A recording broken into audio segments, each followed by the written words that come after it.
तो दोस्तों कई बार परिस्थितियां ऐसी आती हैं कि सोना गुम जाता है, चोरी हो जाता है या फिर आपके घर का रखा हुआ सोना कई बार गिरवी कंडीशन में पहुंच जाता है और आप छुड़ा भी नहीं पाते हो, उसको आप वापस भी नहीं ले पाते हो। ऐसी क्या कंडीशंस हैं जो कि आपके सोने पर भारी पड़ती हैं, यानी कि गोल्ड आइटम्स पर? आपके घर का सोना जबकि सुख समृद्धि को दर्शाता है और यही सुख समृद्धि कहीं ना कहीं व्यक्ति की खराब होनी शुरू हो जाती है।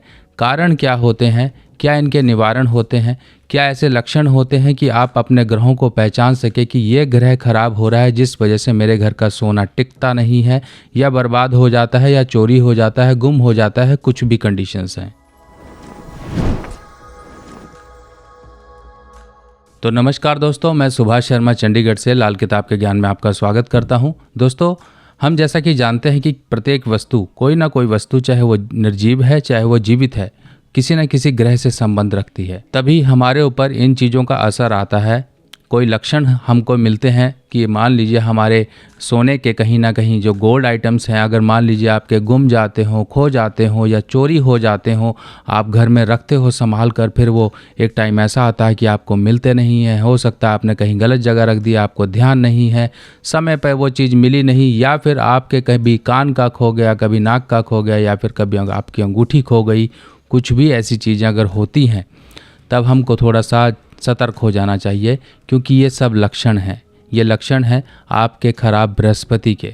बृहस्पति जब भी कुंडली में खराब हो तब ऐसे लक्षण आम तौर पर व्यक्ति को देखने को मिलते हैं कि सोना, कई बार तो लोगों को रास्ते में गिरा हुआ भी मिलता है।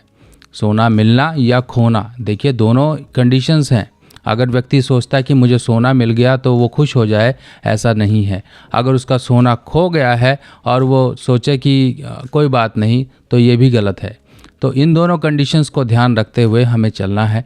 अब कंडीशंस, ये जो सर्कमस्टांसेस बनती हैं व्यक्ति के साथ, ये क्यों बनती हैं? कि मान लीजिए हो सकता है कि आपको पैसों की दिक्कतें आई हों, पर हम सिर्फ सुपरफिशियली उन चीज़ों को देखते हैं, ऊपर ऊपर तक देखते हैं कि हाँ पैसों की दिक्कत आई है, फिर आप सोचोगे मेरे को शुक्र की प्रॉब्लम है, मुझे इसकी प्रॉब्लम है। ऐसा नहीं है।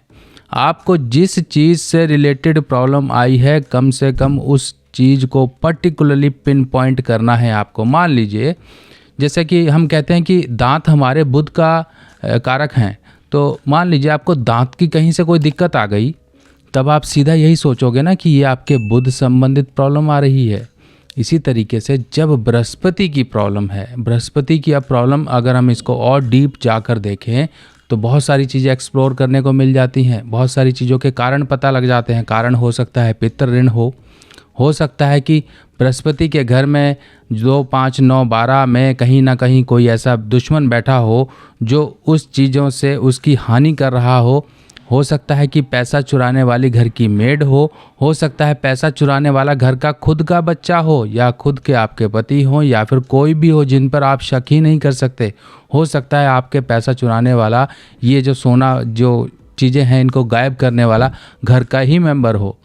और इन सब चीज़ों को हम सोच नहीं पाते हैं, क्योंकि ये कुंडली से पता लगती हैं कि ऐसी चीज़ें कौन आपके सोने पर नुकसान पहुंचाएगा। यानी कि इस समय पर आपकी कुंडली में जो बृहस्पति है, इसका सबसे बड़ा दुश्मन कौन है, ये चीज़ें पकड़नी होती हैं। अब चलिए आपको सिंपल लॉजिक में बताते हैं ताकि आप आसानी से पता भी लगा लो कि मेरा बार बार सोना खोता है। अब कईयों के कान पकते हैं, सोने की कोई चीज़ डाली, कान पकना शुरू हो गए। अब यहाँ पर क्या आप चीज़ों को रिलेट करना है कि कान केतु है और बृहस्पति सोना है। कहीं ना कहीं ऐसी कंडीशंस बनती हैं जो कि इन्फेक्शन बीच में आता है। इन्फेक्शन आएगा राहु या शनि के कारण। अब यहाँ पर दोनों ग्रहों को मिलने से रोकने वाली जो शक्ति होगी वो शनि या राहु होगी, या फिर और कंडीशंस ऐसी हो सकती हैं क्योंकि इन्फेक्शन या किसी तरह से पकना और ये सोजिश और ये सब चीज़ें कान में, नाक में आप डाल नहीं पाते हो। बहुत से लोग कहते हैं कि हम कान में डालते हैं, हमारे कान पक जाते हैं, हमारी नाक हमने बिंदवाई हुई है, पर कभी हम ना सोना पहन पाए ना चांदी पहन पाए। इसी तरीके से बाकी चीज़ों को भी देखा जाता है। जैसे कि हम कहते हैं कि हमारा मोबाइल नहीं टिकता है, मोबाइल बार बार ख़राब होता है। क्यों होता है? आपने इस लक्षण को थोड़ा सा पहचानना है। यहाँ पर जो राहु है आपके लिए, वो एक तरह से पॉजिटिवली काम नहीं कर रहा है। जिस वजह से आपके अप्लायंसेस, इलेक्ट्रिकल अप्लायंसेस या फिर आपके मोबाइल पर लोगों की मोबाइल की स्क्रीन टूटी होती हैं, कहीं उनके मोबाइल का कुछ गड़बड़ हो रहा होता है, मोबाइल की केयर नहीं रख पाते हैं, मोबाइल चोरी होना, मोबाइल कुछ भी इस तरह की चीज़ें होना राहु से संबंध रखती हैं।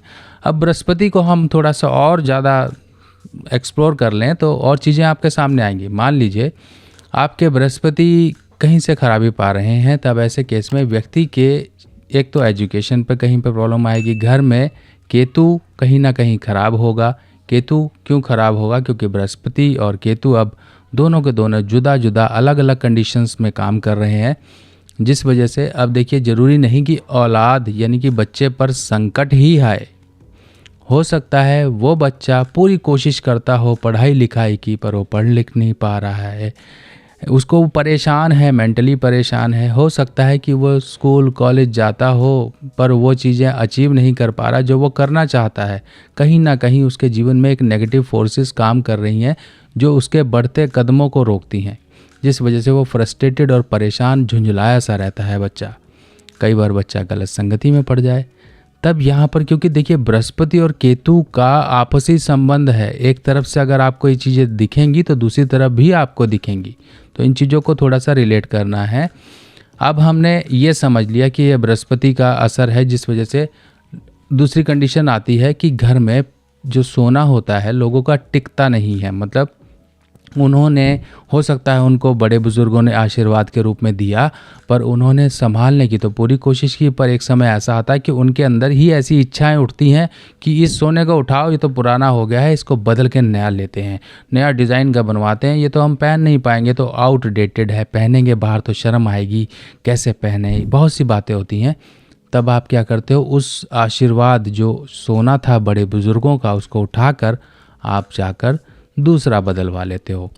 ये भी सबसे गलत है, क्योंकि हम लोग, जो भी व्यक्ति है, हर तरह की प्रार्थनाएं करता है, हर तरह की पूरी पुरजोर कोशिशें करता है, जिस वजह से हमारे ऊपर ईश्वरीय शक्ति बनी रहे। और ये ईश्वरीय शक्ति अकेली किसी काम की नहीं है जब तक आपके बुजुर्गों का आशीर्वाद और एक छत्र छाया ना आप पर रहे। तो इसी तरह से हर चीज़ों का एक इम्पॉर्टेंस होता है। घर की जो भी वस्तुएं हैं ऐसी जो आपको, हो सकता है आपकी सास ने दी हो सकता है आपके पिता ने कुछ खरीद के रखा हो, आपकी दादी नानी कुछ इन्होंने कुछ बचपन में आपको दिया हो, या शादी के समय कुछ आपको ससुराल से मिला हो, कभी भी इन चीज़ों को घर से मत निकालिए।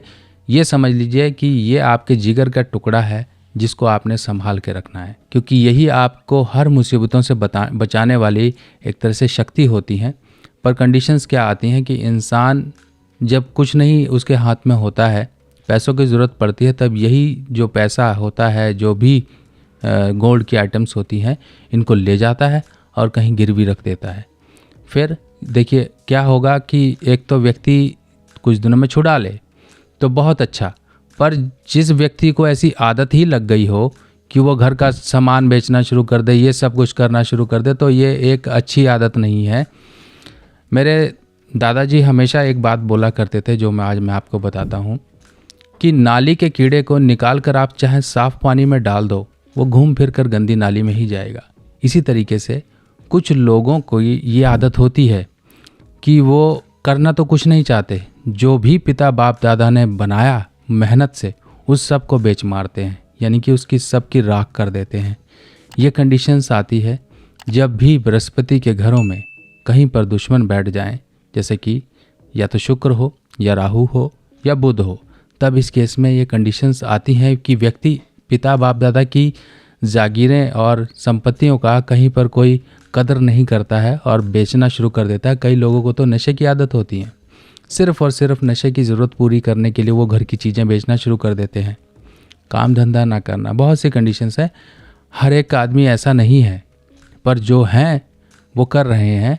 परिवार के लोग तो चीज़ों को छुपा छुपा के रखते हैं, बचा बचा के रखते हैं कि कहीं इसकी नज़र पड़ गई तो ये बेच मारेगा, दारू पी लेगा या कहीं नशे पूरे करेगा। इस तरह की कंडीशंस होती हैं। ये सब की सब कहीं ना कहीं कुछ ऋण से भी, क्योंकि यहाँ पर बृहस्पति ऋण का ग्रह बन जाता है। जब बृहस्पति को खराबियाँ आनी शुरू हो जाएं तब ये कंडीशंस होती हैं। कई लोगों को आपने देखा होगा, लोगों के बाल सफ़ेद होते हैं तो नॉर्मल सफ़ेद होते हैं, कई लोगों के बाल ऐसे सफ़ेद होते हैं जिसमें पीलापन आना शुरू हो जाता है। या फिर ये जो जहाँ पर हमारी चोटी होती है यहाँ के बाल झड़ जाते हैं। लोगों के सामने से बाल झड़ें तो लोग कहते हैं कि वाह बहुत पैसा आ रहा है, वैसे पैसों वालों के बाल झड़ते हैं। पर यहाँ पर जब चोटी के पास के बाल झड़ जाए ना, तब आपको ये समझ लेना चाहिए कि ये कहीं ना कहीं आपके परिवार पर पितृ ऋण की कंडीशंस को इंडिकेट कर रहा है। देखिए, पितृ ऋण की जो इंटेंसिटी होती है वो कम या ज़्यादा होती है। बहुत से लोग होंगे, आपने बहुत से लोग देखे होंगे जो दुनिया में रहते हैं, सुख समृद्धियां हैं उनके पास, पर अगर असलियत में देखोगे, जैसे कहते हैं कि ढोल अंदर से खोखला ही होता है, इस तरह से उनकी ज़िंदगी होती है। ना परिवार के लोग आपस में रह पाते हैं, ना ही मैरिड लाइफ सुखी होती है। कुछ ना कुछ उनकी आपसी जो अटैचमेंट होती है वो छिन्न भिन्न होती है। परिवार के लोग कोई सुख देने वाले नहीं होते हैं। ऐसी ज़िंदगी का कोई फ़ायदा नहीं जिसमें आपके अपने ही आपके दुश्मन हो या आपकी इज्जत ना करते हों।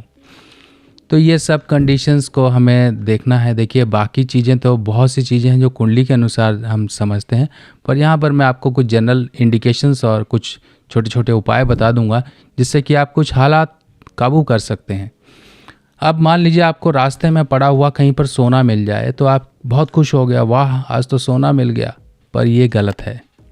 जब भी बृहस्पति खराब होगा तब ऐसा राहु से सम्मिलित कहीं से सोना, देखिए जब भी किसी की वस्तु चोरी होगी, चोरी होना, कई बार आपने देखा होगा लोग चोरी करते हैं, काम की चीज़ तो ले लेते हैं, बाकी चीज़ें फेंक देते हैं, क्योंकि हो सकता है उस चोर के लिए वो चीज़ें काम की ना हो, पर उस वस्तुओं के अंदर एक राहु का असर शामिल होता है।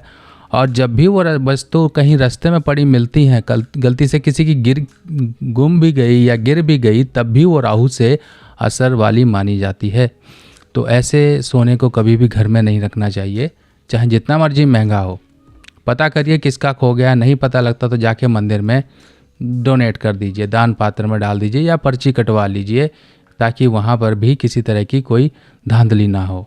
आप ऐसी चीज़ों को मत रखिए, या फिर आप उसे बेच मारिए, या फिर जो भी है उसको बेचकर जो भी पैसा इकट्ठा हो सब गरीबों में आप खाना खिला दीजिए, अंधा आश्रम में जाके डोनेट कर दीजिए, समाज सेवा में लगा दीजिए, किसी गरीब की मदद कर दीजिए, पर अपने पास भूल कर भी इस सोने को मत रखिए। बहुत से लोगों को मिलता होगा, खुशी होती है, वाह सोना मिल गया, बिना मेहनत का सोना कोई फ़ायदा नहीं है, नुकसान ही देगा। तो इस चीज़ों को थोड़ा ध्यान रखिए। अगर मिली है कई चीज़ें आपको अगर ऐसी, तो उनको मैनेज करिए। अब हम बात करते हैं सोना चोरी होना, सोना गुमना, ये लोगों के साथ क्यों होता है। मान लीजिए राहु आपकी कुंडली में दूसरे भाव में है, या फिर 11वें भाव में है, या फिर 9वें भाव में है। तो ये 3 कंडीशन ऐसी है जहाँ पर सोना चोरी होना, गुमना, यह आम बात है। परिवार का सोना बर्बाद होना, दूसरे भाव में बुध राहु या फिर शुक्र, 9वें भाव में बुध राहु या शुक्र, कोई 3 में से एक ग्रह या आपसी भी बैठ जाए तब भी प्रॉब्लम होती है। और 12वें में राहु अगर है तब भी, और साथ में बृहस्पति कहीं पर कुंडली में खराब है तब भी, जब सूर्य और शुक्र की युति हो तब भी व्यक्ति परेशान होता है घर में चोरी होने की वजह से। और होता कोई नहीं बाहर का, वो हो सकता है कि बच्चा ही हो जो चीज़ें चुराता हो अपनी ज़रूरतें पूरी करने के लिए। और साथ में अगर बुध आ जाए तो व्यक्ति घर की जो जमा पूंजी पिता बाप दादा की होती है बेचता है, उड़ाता है, गलत संगत में पड़ जाता है, या फिर जो भी चीज़ें होती हैं घर की चीज़ें गायब करके अपने नशे की ज़रूरतें पूरी करने वाले होते हैं।